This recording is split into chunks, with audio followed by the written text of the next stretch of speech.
Now we are going to understand the mechanism of breathing. We know when we deal with human respiration, it is all about breathing, exchange of gases, and then it is followed by the cellular respiration process. So now that we are aware with what are the organs and what is the role of each and every organ in the human respiration, respiratory system of humans is comprising of mechanism of breathing, and that we are going to deal with. First of all, you need to know how many times do you breathe in a minute. It is around 12 to 16 times in a minute.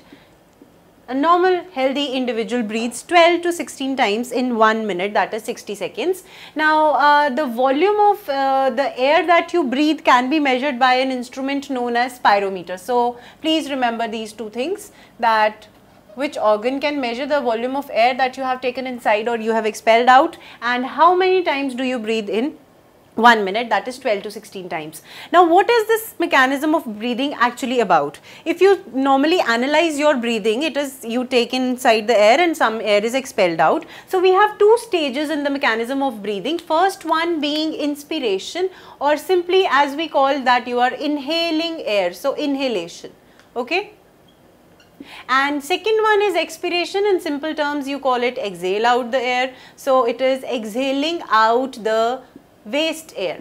So what are these two things? According to the pressure gradient which is maintained between intrapulmonary pressure and the atmosphere, the air moves in and out of the lungs. Now these are quite heavy terms. First of all, understand that inhalation simply involves that we take inside the atmospheric air through our nose, and the rest of the conducting chamber that we understood, the conducting part of our respiratory system takes inside the atmospheric air. It makes sure that it gets humidified, whatever dust particles are there, they get trapped in the nostrils. That part is in the conducting part. It comes to the exchange part, the gases are exchanged, and whichever gas is toxic for our body or is not required, that happens to be carbon dioxide, that would be expelled out in the form of exhaled air, okay. So this is what is the mechanism of breathing. This is just an overview of what happens in breathing. Now what is the actual reason, what is the main principle according to which this inspiration and expiration take place?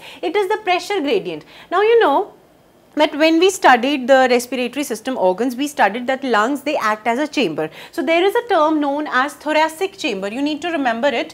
Thoracic chamber is the part of our respiratory system in which the exchange of gases and the movement of gases would take place. So inside the thoracic chamber, that is formed inside the lungs and the bronchioles, the exchange part, the conducting part, that happens to be the thoracic chamber. There is a pressure gradient that is being maintained. Now what is a pressure gradient? That at some point supposedly you have air at some partial pressure present at this stage, and there is a air at partial pressure which is having a different partial pressure. The air would move from that partial pressure to those partial pressure situations where there would be a gradient. The gradient has to be maintained and air would move from a higher pressure to the lower pressure. That difference in the partial pressure basically is known as the gradient, and oftenly we see that the things, whichever things, whether it is air or the particles or the ions, they move across the gradient from the higher concentration to the lower concentration. Now our body has to maintain a negative pressure breathing. Please remember, ours is a negative pressure breathing mechanism where the gradient would be negative for the air to come inside our body. Now we see what are the organs which are involved in the process of breathing. That is, one is diaphragm is involved, then there are intercostal muscles are involved which actually regulate the mechanism of breathing, this inspiration and expiration, and of course those organs which are the part of respiratory system, they would also be involved in the breathing mechanism. Lungs, of course, diaphragm, the muscular flap which is present beneath our lungs, the lungs are situated on that muscular diaphragm, and the intercostal muscles. Now where are these intercostal muscles present?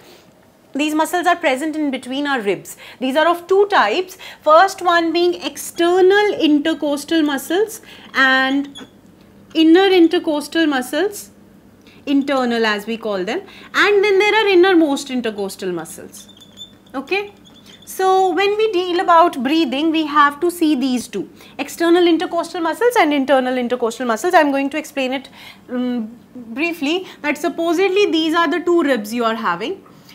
In between these ribs, the outermost would be external intercostal muscles. Inside the intercostal muscles of external one, there would be internal intercostal muscles, and yet inner would be innermost. So this is what is the mechanism of breathing's organs, which would be important for understanding how breathing takes place. Now, you know, the most important thing in the process of breathing is basically the thoracic chamber's pressure gradient that is to be maintained. That means we have to deal with this thoracic cavity's pressure. Now, as this is negative pressure breathing and there is not much in the hands of the lungs, they are basically organs which would be functioning according to the brain's control. So, we have certain other organs which are involved in taking up the air and exhaling it out. So, let us see one by one what is the mechanism of breathing.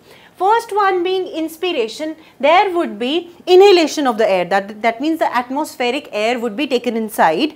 That means the pressure difference between the atmospheric air and the air present in the thoracic cavity has to be there, and the thoracic cavity should be at a lower pressure, then only the atmospheric air would move inside. That means the gradient between atmospheric air and thoracic chamber should be like this. That means atmospheric air should have a higher partial pressure as compared to the thoracic chamber, so that it comes inside, and that is what happens in inspiration. As you can see through these blue arrows, I am trying to show that the air is coming inside. That means the gradient is maintained so that air comes inside. Now, how that happens? The thoracic chamber has to increase in anterior posterior axis, its volume has to increase anterior posterior axis wise, and at the same time it should increase in dorsal ventral side. Alright, now how that happens?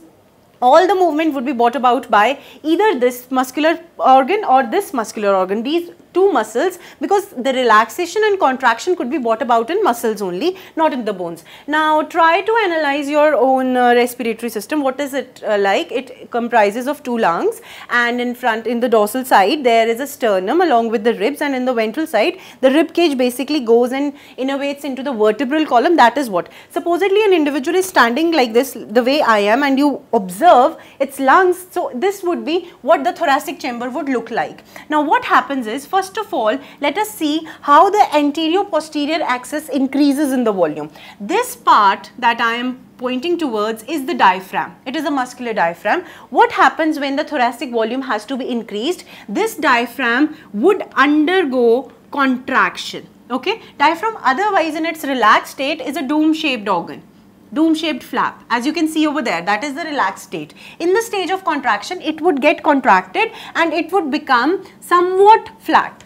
When it becomes somewhat flat, as you can see, the anterior posterior axis would increase in size. At the same time, the ribs and the sternum, which are innervated by external intercostal muscles, those muscles would also contract and lift up the ribs. Like the volume is going to increase in posterior dorsoventral axis as well. So, you see, when you breathe, you take in the air. Why you take in the air? First of all, the diaphragm has contracted, the volume has increased at this time, this side, and at the same time the ribs, they have also extended upwards. So, there is an upward movement of ribs and sternum and downward movement of diaphragm, which is brought about by the contraction of diaphragm. Please remember it, diaphragm contracts when inspiration has to take place. At the same time, external intercostal muscles of the ribs along with sternum, they contract and they lift up the ribs, which increases the volume inside the lungs, and the air gushes inside the lungs because there is a gradient that is maintained.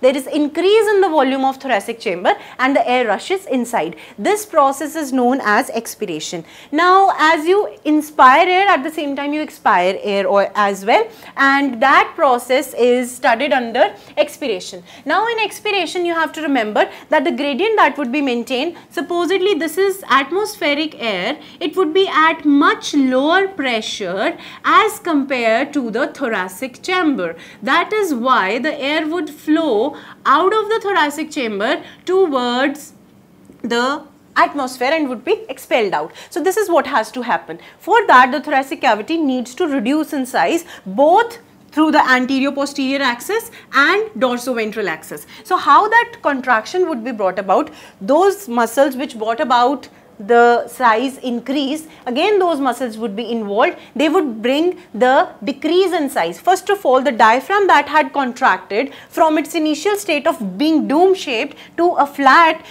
structure would get converted back or would get relaxed back to that dome shaped diaphragm again. So the diaphragm basically relaxes to its original position. It becomes somewhat C-shaped, and there would be reduction in the anterior posterior axis of the thoracic cavity. At the same time, the external intercostal muscles by their contraction had brought about the upward movement of the ribs and sternum.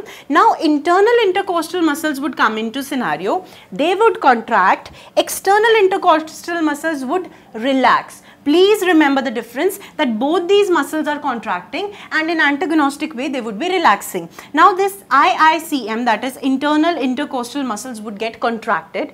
These would have relaxed, that's why these muscles would contract. When they contract, they bring back the sternum and the ribs, and the dorsoventral axis also gets reduced. Now as you see, there are two-way reduction, so that leads to decrease in the thoracic cavity manifold, and the air is expelled out because that gradient which was required to throw out the air has been maintained. Now apart from inspiration and expiration, you need to remember that I need to tell you that this is basically the mechanism of normal inspiration and expiration, which is 12 to 16 minutes. But one thing you need to remember, that when we are running, we need to do forceful inspiration and forceful expiration. Now at that time, which muscles are involved for bringing about that much gradient or that much contraction and relaxation? You need to remember that apart from these two muscles, there is an important class of muscles that is very important, that is abdominal muscles.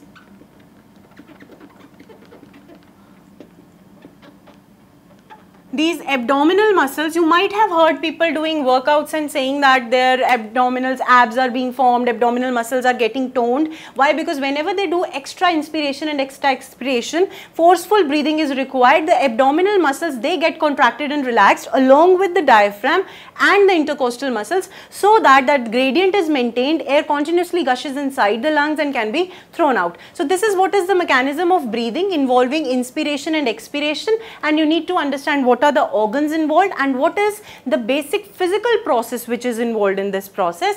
And you need to remember that when we study the mechanism of breathing, this is totally physically driven process, apart from one part, that this contraction and relaxation of the intercostal muscles and the diaphragm, it is innervated with nervous system as well. So we need to know, and we will get to know, that what would be the role of nervous system in bringing about these contraction and relaxation. So this is all about mechanism of breathing.